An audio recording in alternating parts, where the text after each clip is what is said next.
Super hot. Super hot.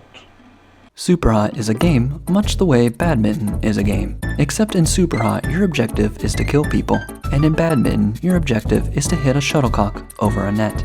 Some people call this a birdie, but those people do not understand the humor in the term shuttlecock, and are most likely not worth your time building friendships with. Based off an arbitrary list, SuperHot meets several criteria to be considered a game. For example, it allows for limited input movement commands within certain parameters that could be called a level. There are opponents made of glass that must be dispatched using various forms of aggression, and, more than likely, players will experience a series of emotions depending on how well they perform, ranging from satisfaction for playing well to frustration or anger for being incompetent losers. However, there are several traits that SuperHot lacks that other games have, such as the ability to crouch or sprint. But this isn't a bad thing. Much like real life, running from your problems is a good way to get yourself killed, and you should rather take the time to blast your problems into harmless little bits. And by problems, I of course mean the other people. But while doing so, be sure to reflect on your similarities and remain humbled by the fact that you too are as tough as a puddle of lukewarm milk.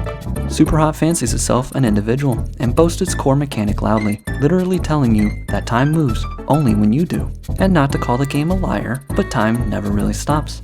It just slows down considerably when you're standing around. I wonder how agonizing this mechanic would be when paired with such exhilarating events such as watching paint dry, or waiting for your dog to die of old age. Luckily, SuperHot combines this mechanic with shooting, which is arguably just as exciting. It's quite interesting to stop moving and plan out your next steps while admiring the red streamers the enemies attached to all their bullets. It almost feels like the player is stuck with shared parenting between a shooter and a puzzle game, but they work so well together there isn't any debilitating emotional scarring that is so common with broken homes. Art and story-wise, SuperHot decided to go with a minimalist approach. If the entire color spectrum the human eye could interpret consisted of just 3 colors, then this game would be considered a Technicolor dream.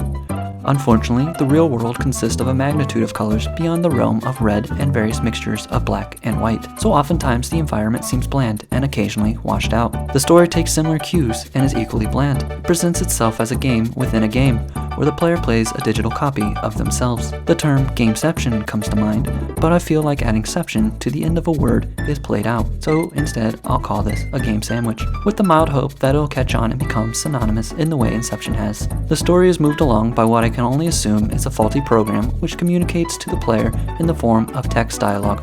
It is engaging the same way a rock is engaging, which isn't a bad thing. Some people like rocks. I personally like a little extra narrative to my narrative.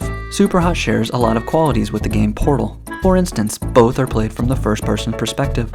Both have a malevolent robot pushing the plot forward, and both are centered around interesting and innovative gameplay mechanics. Unfortunately, they both also share game length, which is incredibly short, and I'm not talking 5'6" here, I'm talking 4'2". That is to say, SuperHot was even shorter than Portal, which is impressive considering Portal was already short enough to miss out on the big kid rides at amusement parks. SuperHot is over so fast, if it were a lover, there's little chance you'd be able to get off, because SuperHot would have blown its load and be falling asleep long before you even finished foreplay. Thankfully, there are a few extra modes added to increase the longevity. For example, there's a time trial for people who feel like this game should be over faster, as astronomically improbable as that may seem. There is also Endless Mode, which puts you in a room fighting an endless wave of invaders until you die, a pleasant recreation of living in Detroit. But with a game length shorter than the average summer blockbuster, it's hard to justify dropping $25 on it. If you can buy it for $5, then you may feel like you got your money's worth. If you buy it full price like me, you may very well find yourself playing the game multiple times to make a crummy YouTube review for it.